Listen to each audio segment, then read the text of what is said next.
बिस्मिल्लाहिर्रहमानिर्रहीम।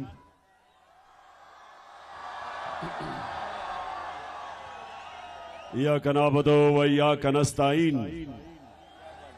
मैं आज सरगोदा से जलसा करके जब काहूटा की तरफ निकला तो जब मुझे पता चला कि हम यहाँ रात के 10 बजे पहुंचेंगे तो मैंने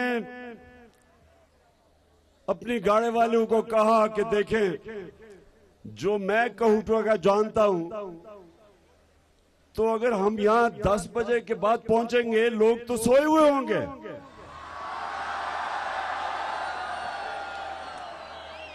तो ये मेरे लिए, मैं आपको वाकई बता रहा हूं कि मेरे लिए आप सबको देख के मैं तो कोई 15 मिनट दंग बैठा रहा हूं।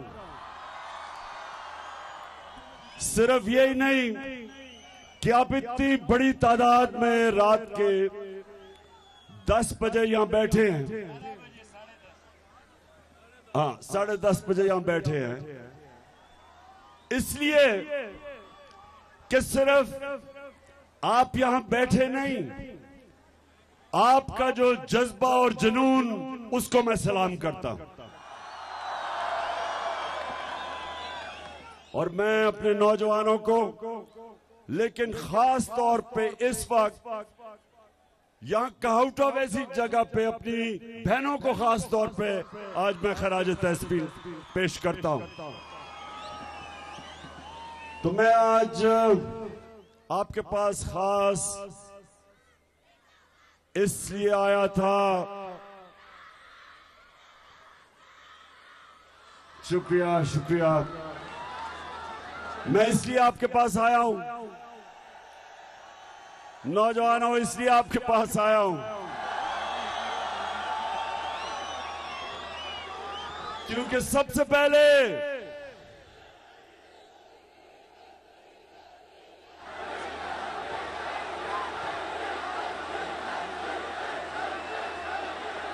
मैं वैसे डीजल से पहले तो मैं लोटों की बात करने आया था।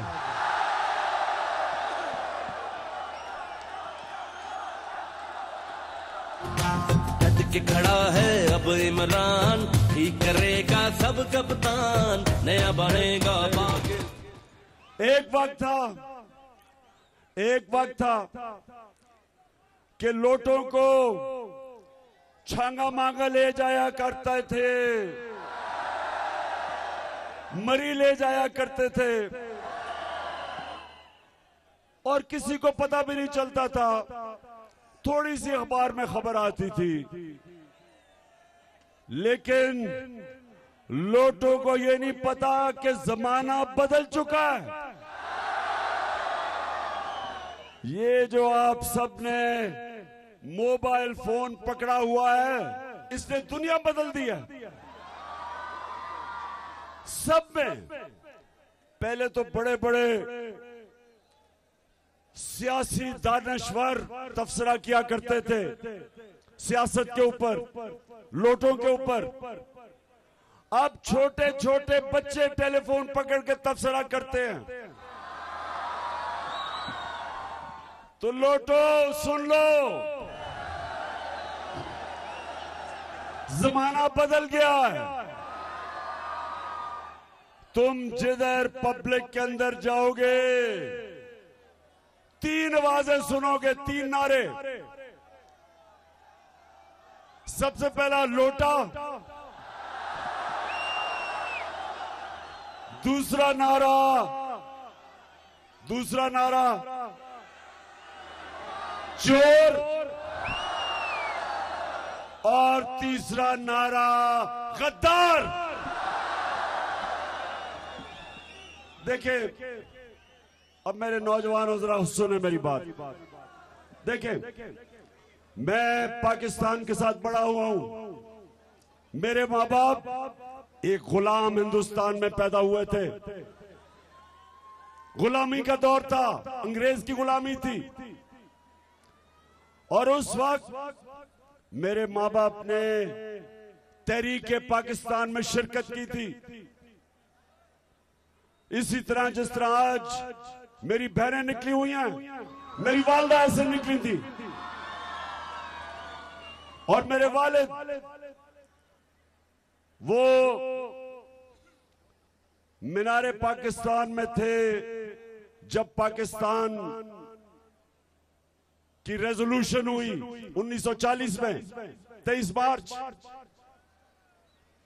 तो वो मुझे नौजवानों, जिस तरह मैं आज आपको अब बता रहा हूं, मेरे माँ बाप मुझे बताते थे कि तुम बड़ी खुशकिस्मत हो कि तुम एक आजाद मुल्क में पैदा हुए, और मुझे ये बताते थे तुम्हें अंदाजा नहीं कि गुलामी क्या होती है।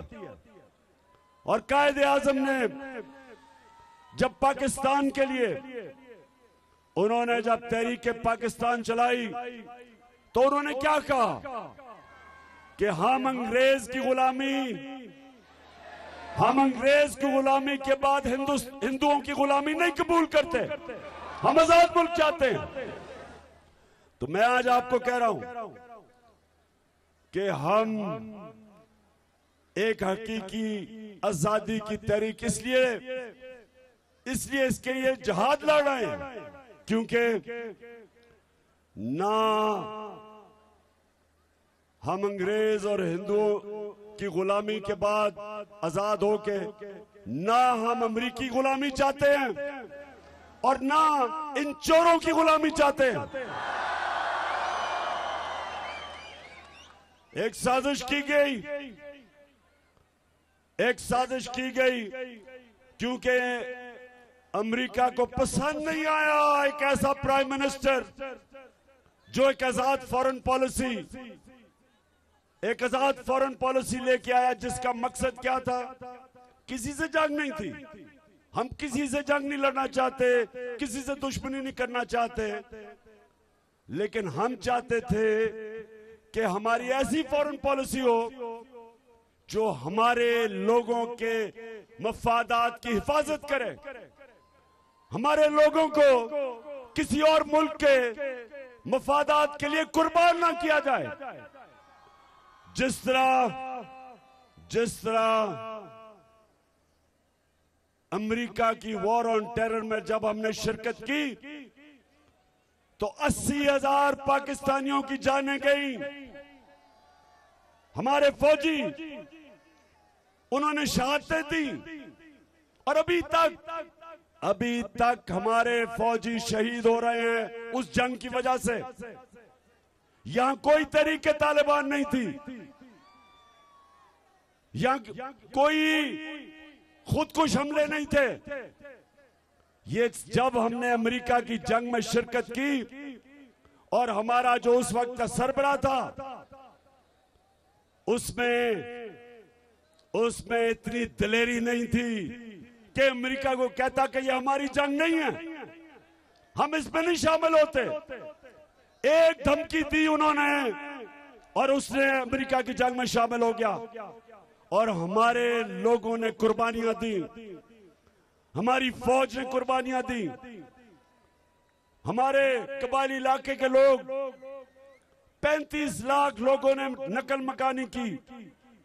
ये सारी कीमत हमने इसलिए उठाई कि हमारे सरबराह के पास जुर्रत नहीं थी कि एक आजाद फॉरेन पॉलिसी, मतलब ये कि हम वो फॉरेन पॉलिसी बनाएं जो हमारे लोगों को फायदा पहुंचाए। तो जब मैंने उन्हें कहा दो चीजें कि हम अमेरिका आपके साथ अमर में शामिल हैं आपके साथ, लेकिन हम किसी भी जंग में आपके साथ शिरकत नहीं करेंगे, हम आपको बेसिस नहीं देंगे पाकिस्तान में। हमने फैसला जब किया रूस का जाने का, हमारा मकसद रूस सिर्फ यह था कि मेरे लोगों का फायदा हो, हम वहां से सस्ता तेल खरीदें जो हिंदुस्तान खरीद रहा है, ताकि जो लोग इस वक्त महंगाई में पिस रहे हैं, इस वक्त जब से ये इंपोर्टेड हुकूमत आई तो हमारा 100 रुपया लीटर पेट्रोल बढ़ा है और फजल रहमान उससे भी ज्यादा 125 रुपया बढ़ा है। बिजली 16 रुपए यूनिट से बिजली गई 36 रुपए यूनिट। 45% गैस बढ़ी, 45% गैस बढ़ गई। सारी चीजें, आटा, सारी चीजें महंगी, घी महंगा, आटा सब कुछ महंगा। हम ये चाह रहे थे कि हम रूस से सस्ता तेल लें जो हिंदुस्तान ले रहा है। जब हम अपनी कीमतें बढ़ा रहे थे, हिंदुस्तान 25 रुपए लीटर अपने तेल और डीजल की कीमत कम कर रहा था। उन्होंने अमेरिका के इत्तेहादी होते हुए उन्होंने अपने लोगों के लिए, अपने लोगों को कुर्बान नहीं किया अमेरिका के लिए। हम भी ये चाहते थे, किसी से लड़ाई नहीं, किसी से लड़ाई नहीं, लेकिन फॉरेन पॉलिसी मेरी अवाम के लिए बने। तो इसलिए साजिश की गई, यहां के मुकामी मीर जाफर और मीर सादक मिल गए, हमारी हुकूमत गिराई, लोटे खरीदे गए,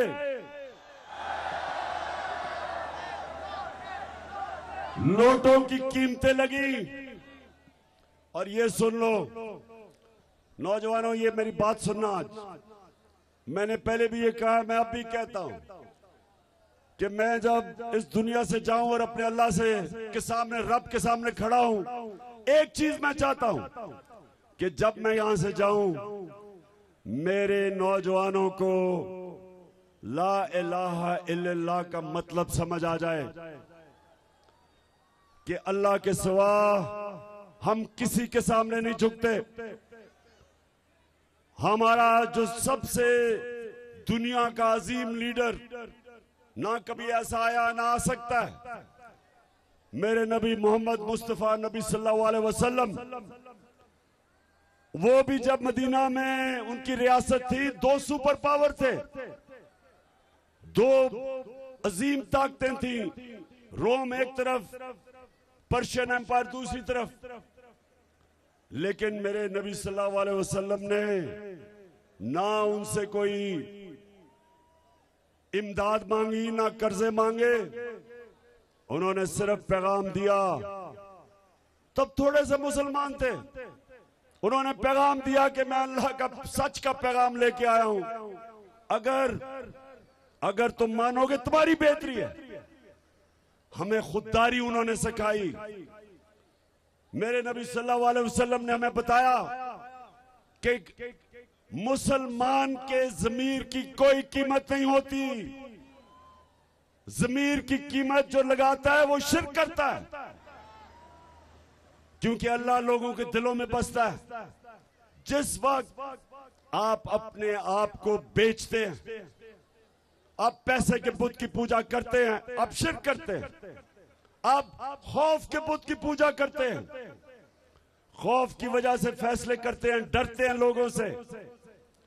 कमजोरी है ईमान की। कुरान की आयत है कि जो लोग ईमान ले आए अल्लाह उनके खौफ दूर कर देता है। इसलिए मदीना में जब मेरे नबी ने वहां कौम खड़ी की तो दुनिया के ऊपर छा गई। आजाद लोग थे, ला इलाहा इल्लल्लाह ने आजाद कर दिया। उन्होंने इकबाल के शाहीन बन गए, परवाज ऊपर चली गई, दुनिया की इमामत की। दोनों सुपर पावर्स देखते देखते घुटने टेक गए उनके सामने। ये है ताकत ला इलाहा इल्लल्लाह की।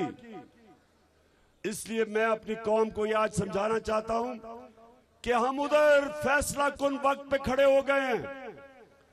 अगर ये चोर जो मुल्क के 30 साल से ये मुल्क की चोरी कर रहे, डाके मार रहे, चोरी करके पैसा बाहर लेके जा रहे थे, अगर ये हमारे ऊपर मुसल्लत रहे तो याद रखें इस मुल्क की परवाज नहीं ऊपर जा सकती।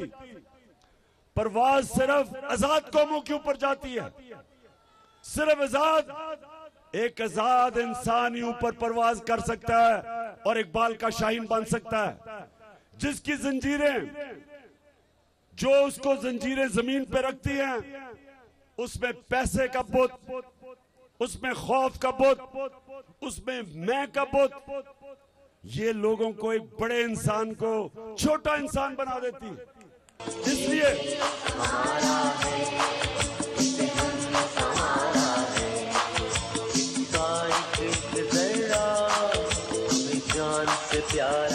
तो इसलिए इस फैसला कुन वक्त, जिस वक्त ये सारे चोर इकट्ठे होके बैरूनी साजिश के तहत ये कोशिश कर रहे हैं इस कौम पे मुसल्लत होने की, मैं इसलिए पूरे मुल्क में निकला हुआ हूं अपनी कौम को जगाने के लिए कि अगर हमने इस जुल्म के खिलाफ जहाद ना की, हम अगर डर गए, जो ये डराने की कोशिश कर रहे हैं, इमरान रियाज जैसे सहाफियों को जेलों में डाल रहे हैं, खौफ पिला रहे हैं, एयाज अमीर जैसा दानिश्वर, उसको इन्होंने जलील किया, मारा, डराने के लिए बाकी सहाफियों को FIR काट रहे हैं, डरा रहे हैं कि चुप कर जाएं और इनको कबूल कर जाएं। मेरे ऊपर 15 FIR कट चुकी हैं, मेरी सारी लीडरशिप पे FIR, दहशतगर्दी के केस। लेकिन मैं अपनी कौम को आज कहना चाहता हूं, FIR तो कुछ नहीं, आप हजारों FIR काट दें, आप जेल में डाल दें, हम अपनी जान की कुर्बानी देने के लिए तैयार हैं, अपने मुल्क की आजादी के लिए। हम कभी इन चोरों को तस्लीम नहीं करेंगे। मेरा पाकिस्तान है, ये मेरा पाकिस्तान है, तेरा पाकिस्तान है, ये मेरा। हम ये ना जो भगौड़ा नवाज शरीफ सजा याफ्ता मुल्क से बाहर बैठा है, ना मैं उसको कभी मानूंगा, ना मैं ये इस मुल्क का बड़ा डाकू आसिफ जरदारी को मानूंगा, ना मैं ये cherry blossom boot polish Shahbaz Sharif को मानूंगा, और ना मैं कभी हमजा कुकड़ी को मानूंगा। इसलिए मैं अपने सारे आज सहाफियों को, मीडिया को, सबको आज पैगाम देना चाहता हूं, कौम हमारी जाग उठी है, कौम में शऊर आ चुका है, कौम फैसला कर चुकी है। जो आज मीडिया हाउस इन चोरों के साथ खड़ा होगा, लोग उस चैनल को नहीं देखेंगे, उस चैनल को देखेंगे जो हक और सच के साथ खड़ी है। उस सहाफी की रेटिंग ऊपर जाएगी, उस एंकर की जो राय हक पे खड़ा है।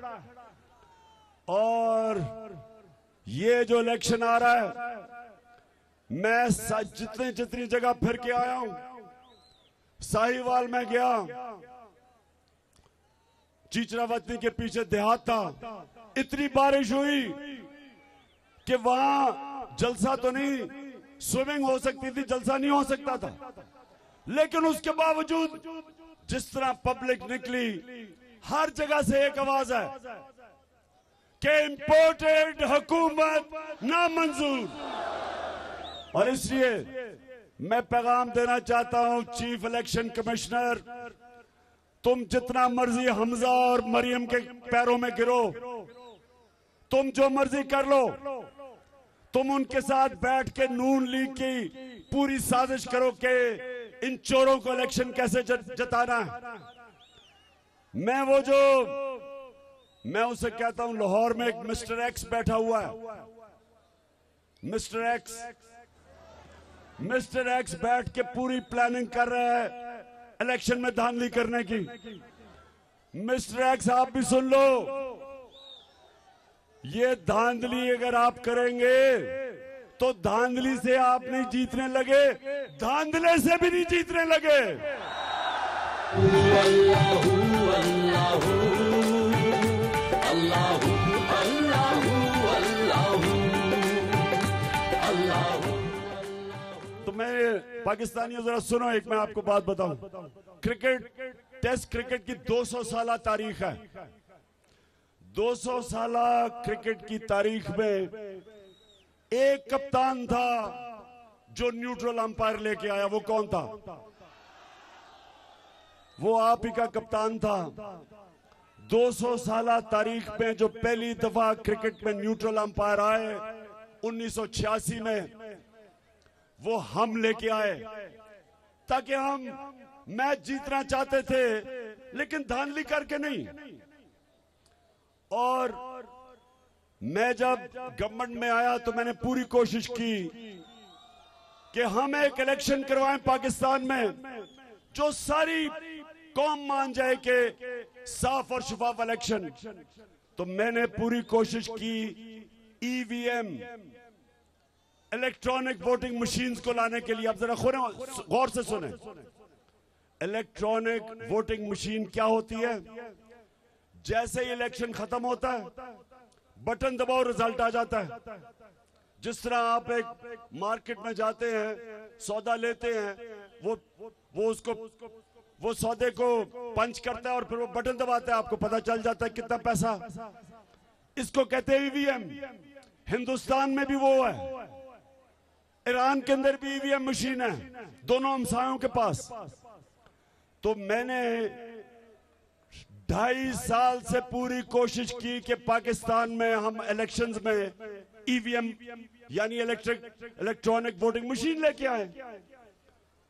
ना ये दो माफियाज फैमिली पार्टीज नून लीग और पीपल्स पार्टी ने आने दिया, और ना वो जो इलेक्शन कमीशन, जो चीफ इलेक्शन कमिश्नर है, उसने पूरी तरह हर तरह उसने हमारी मुखालफत की और नहीं आने दिया। आज कल बल्कि कल एक इदारा है जो इलेक्शंस को मॉनिटर करता है, उसका नाम है पटन। कल उसकी क्या रिपोर्ट आती है? उसकी रिपोर्ट के मुताबिक 163 तरीके हैं जिससे इलेक्शन में धांधली की जाती है। 163 तरीकों से धांधली की जाती है। और वो रिपोर्ट क्या कहती है कि अगर आपके पास ईवीएम मशीन्स हो तो 130 तरीके धांधली के खत्म हो जाते हैं। इन्होंने जान के वो ईवीएम मशीन्स नहीं आने दी, क्योंकि ये दोनों ये पॉलिटिकल पार्टीज दी माफियाज हैं। ये जीतते ही हैं धांधली करके। इन्होंने जाली वोट्स, इन्होंने इलेक्शन कमीशन को साथ मिलाया, प्रिजाइडिंग ऑफिसर्स को, रिटर्निंग ऑफिसर्स को पैसे चला के ये धांधली करके जीतते हैं। और फिर पीछे बैठे होते हैं जो रिजल्ट देख रहे होते हैं, और वो चाहते हैं कि वो भी जब चाहें तो फैसला करवा दें किस तरफ गेम जा रही है। इन सब ने मिलके ईवीएम मशीन नहीं आने दी। तो मैं आज कर्नल साहब, कर्नल शबीर, आपको आज पैगाम देना चाहता हूं कि पोलिंग डे पे आपने पैरा देना है हर पोलिंग स्टेशन का, और आपके पास हर पोलिंग स्टेशन पे 10 बाशऊर और दिलेर नौजवान चाहिए जो कि पोलिंग स्टेशन का पहला दे। आपने पूरी तैयारी करनी है कि हमने हर तरह धांधली रोकनी है। और मैं चाहता हूं कि सारे बाकी नौजवान जितने भी आप यहाँ, और मेरी बहनें आप भी सुन लो, आपने घर घर जाना है, एक एक दरवाजा खड़खड़ाना है कि ये फैसला, ये सियासत नहीं हो रही, ये हम अपने हकीकी आजादी की तहरीक की जहाद लड़ रहे हैं। इसलिए आपने सबने इसको अपना इलेक्शन समझना है, अपनी मुस्तकबिल के लिए, अपने बच्चों के मुस्तकबिल इन चोरों से बचाने के लिए सबने शिरकत करनी है। और ये जो समझ रहे हैं कि ये धांधली करके इनको जिता देंगे, मेरा आज चैलेंज है कि पाकिस्तानी कौम आज ऐसे खड़ी है, आपको उस सतह की धांधली करनी पड़ेगी इन चोरों को जिताने के लिए, इन लोटों को जिताने के लिए, कि सारा इलेक्शन बेमाने हो जाएगा। और बजाय इलेक्शन से कोई फर्क पड़े, इलेक्शन से इंतशार फैलेगा।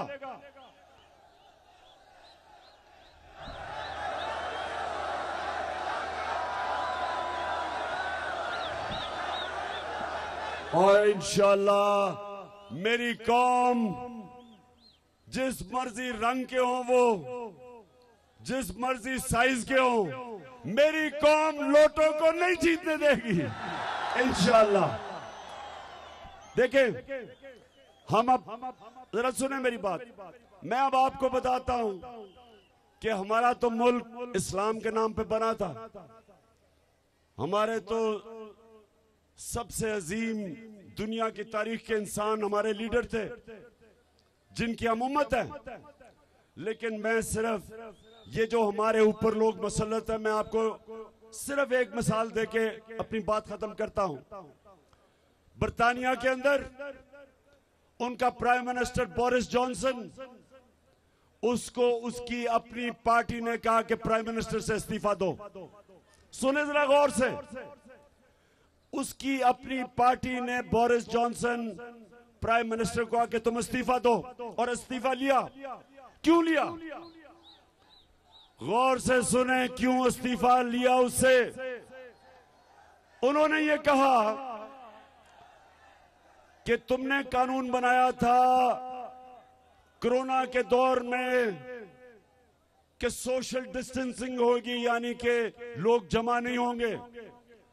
आपने अपने ऑफिस के बाद आपने एक छोटे से अपने लोगों को जमा कर लिया, यानी पार्टी कर ली।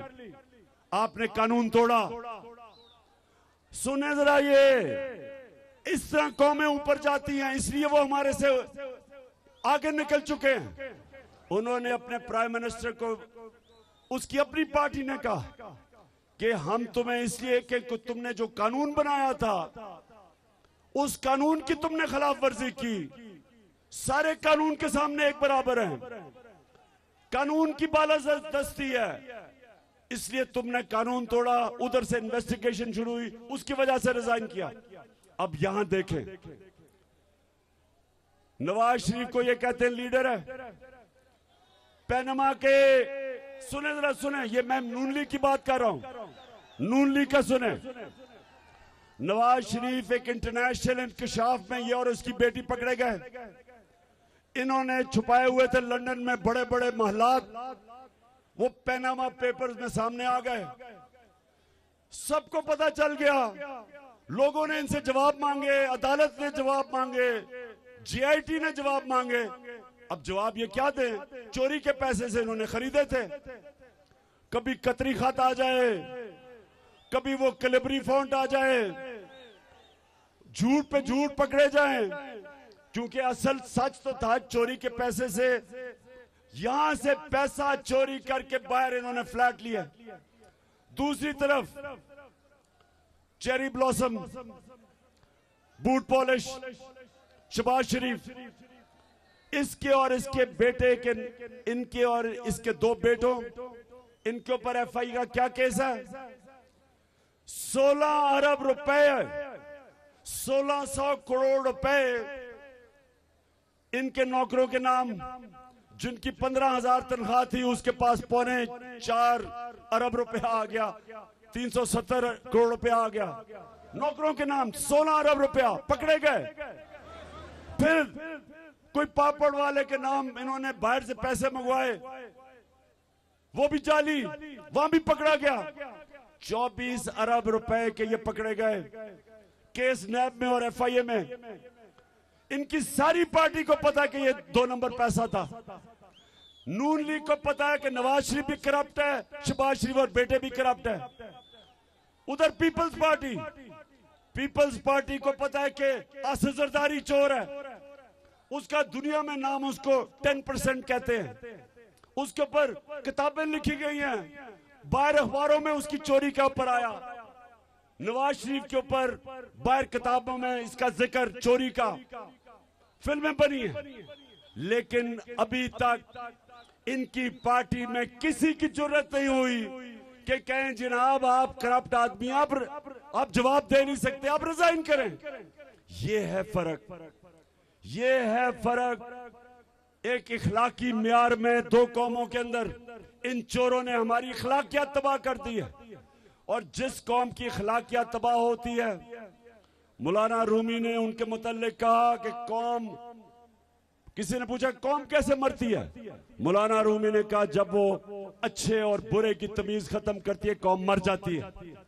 जब एक कौम जो अल्लाह का फरमान है अमर बिल मारूफ, अच्छाई के साथ नहीं खड़ी होती, बुराई के खिलाफ नहीं खड़ी होती, कौम तबाही की तरफ चली जाती है।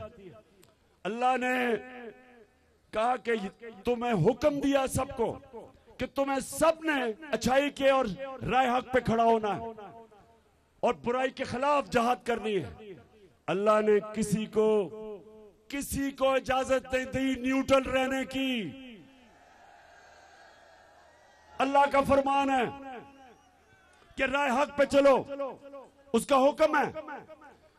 हमारा पाकिस्तान जो हम एक अजीम, जो वो पाकिस्तान कायदे आजम का और अल्लामा इकबाल का, उस पाकिस्तान के लिए हम सब ने मिलकर जद्दोजहद करनी है। और ये जो लोग, ये जो सारे चोरों का टोला इकट्ठा है और अमेरिका साजिश पे हमारे ऊपर मुसल्लत किया, सारी कौम को मैं आज कह रहा हूं कि हमने इनका मुकाबला करना है, इनके खिलाफ जहाद लड़नी है। और हमने जितनी मर्जी ये कोशिश करे हमें डराने की, धमकाने की, खौफ फैलाने की, दहशत फैलाने की, हम अपने नबी सल्लल्लाहु अलैहि वसल्लम की उम्मत और ला इलाहा इल्लल्लाह हमारा कलमा है, सिवाय अल्लाह के हम किसी के सामने नहीं झुकते। और जब तक हम जिंदा हैं हम तुम्हारा मुकाबला करेंगे और अगले इतवार तुम्हें शिकस्त देंगे। और शिकस्त देके, तुम्हें शिकस्त देके इस मुल्क में साफ और शफाफ इलेक्शन करवा के इंशाअल्लाह वो पाकिस्तान बनाएंगे जिसकी अभी हमें, जिस रास्ते पे हम निकले हुए हैं, जिसको हम नया पाकिस्तान कहते हैं, अल्लामा इकबाल का पाकिस्तान, कायदे आजम का पाकिस्तान।